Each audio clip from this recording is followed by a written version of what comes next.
Hello मेरे मिट्टी के सिरो, आज हम बात करने जा रहे हैं नेपोटिज्म के बारे में। उससे पहले मैं बोल देना चाहता हूं कि सभी गुणीजन वेद वेदांत के ज्ञाता, चाहे वो किसी भी वर्ण से आते हो, मेरे और गिल्लू के तरफ से दंडवत प्रणाम। नेपोटिज्म मतलब भाई भतीजावाद। मेरा भाई, मेरा भतीजा, मेरे परिवार का कोई भी सदस्य कितना भी चूतिया क्यों ना रहे, कितना भी अनपढ़ क्यों ना रहे, कितना भी गवार क्यों ना रहे, उसे वो बनाने की कोशिश करना जो कभी वो अपने दम पर नहीं बन सकता, अपनी मेहनत पर नहीं बन सकता, है ना।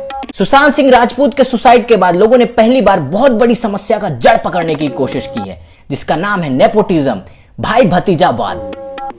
और आज जब मैं और गिल्लू इस पर बात करने आए तो इसकी गांड की बाल और बाल की खाल निकाल करके ही जाएंगे बेंच। नेपोटिज्म पता नहीं कब से चला आ रहा है, लेकिन हजारों साल पहले राजा भरत ने इस चीज को खत्म करने की कोशिश की थी बेंचो।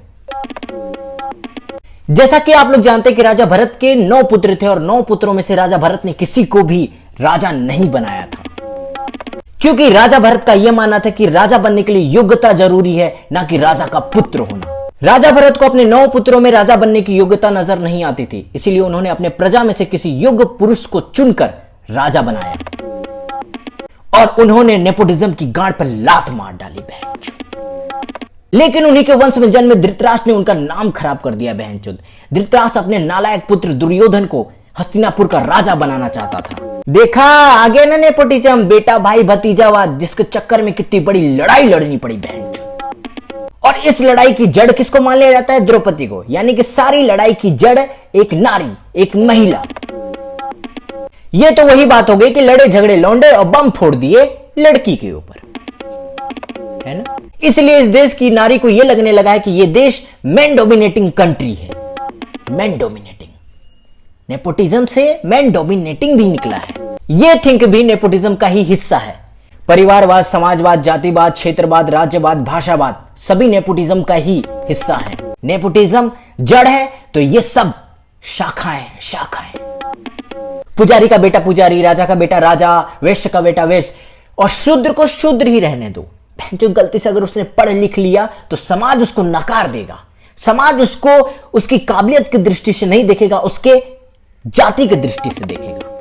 2-3 वर्ण के लोग मिलकर एक वर्ण को बाइकआउट कर दो, उसके पढ़ने का अधिकार छीन लो, उसके चलने का अधिकार छीन लो, उसके खाने का अधिकार छीन लो, उसके रहने का अधिकार छीन लो।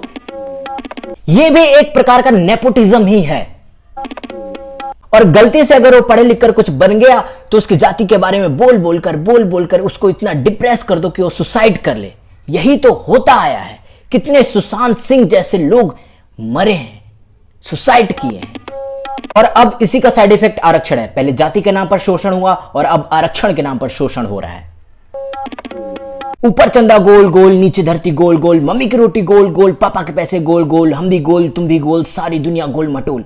इसका मतलब यह है कि समय का चक्र गोल है। कल तुमको मौका मिला था, आज उनको मौका मिला है, और आज उनको मौका मिला है तो कल तुमको भी मौका मिलेगा। और अब आरक्षण भी नेपोटिज्म का पार्ट बनते जा रहा है। अगर कोई गलती से अफसर बन जाता है तो वो अपने पावर का गलत यूज करके सारी अपॉर्चुनिटी अपने परिवार को ही देने की कोशिश करता है। और सरकार आरक्षण देकर इस चीज को और बढ़ावा दे रही है। अरे यार, जब तक देना था दिया, अगर देना ही है तो पेन दो, पेंसिल दो, किताब दो, उसकी शिक्षा का पूरा व्यवस्था करो। लेकिन कोई किसी पद को प्राप्त करे तो वो काबिलियत के दम पे होना चाहिए, ना कि आरक्षण के दम पे। चाहे वो सरकारी नौकरी हो, चाहे वो मंदिर का पुजारी हो, चाहे वो गुरुद्वारा का गुरु हो, चाहे वो मस्जिद का मौलवी क्यों ना हो, काबिलियत के दम पे उसको वो पद दिया जाए। क्योंकि ये लोग मिलकर के अपना अपना समाज बनाते हैं और समाज से संस्कृति बनती है और संस्कृति से देश बनता है। अगर ये लोग अनपढ़ रह गए तो देश का क्या होगा? इसके साइड इफेक्ट देख लो। और आजकल क्या चल रहा है? नेता का बेटा नेता, बिजनेसमैन का बेटा बिजनेसमैन, हीरो का बेटा हीरो, स्टार का बेटा स्टार। अरे यार, काबिलियत है तो बनो, लेकिन कोई आउटसाइडर आता है तो उसको भी सपोर्ट करो ना। और इसके भी साइड इफेक्ट देख लो। और अगर उसको सपोर्ट नहीं कर सकते तो कम से कम उसको गिराने की कोशिश तो मत करो, ग्रुप बना करके उसको टॉर्चर तो मत करो। अरे यार, आप खुद ही सोचो, जिस देश का प्रधानमंत्री खुद नेपोटिज्म का शिकार हो सकता है, उस देश में और किसी को क्या बोले? जिसको खुद चाय वाला बोल बोल करके लोग चिढ़ा सकते हैं, उसका मजाक उड़ा सकते हैं, उस देश में और क्या बोला जाए? पॉलिटिक्स, बॉलीवुड, खेल, आजकल सब जगह लोग नेपोटिज्म का शिकार हो रहे हैं। ये सब चीज खत्म हो सकता है उसके लिए आपको जागना होगा, जनता को जागना होगा, जनता को सही और गलत चीजों में फर्क करना सीखना होगा। नहीं तो सुशांत सिंह जैसे टैलेंटेड लोग आए दिन फ्रस्ट्रेट होकर के सुसाइड करेंगे। सो गाइस, आज के लिए बस इतना ही। अगर वीडियो पसंद आया तो लाइक करो, शेयर करो और चैनल को सब्सक्राइब करो, बेल आइकन ऑन करो, ठीक है। सो गाइस, अब हम लोग चलते हैं दूसरे वीडियो के तलाश में। चल गए। Rocky the Roster, Rocky the Roster, Rocky the Roster, Rocky the Roster.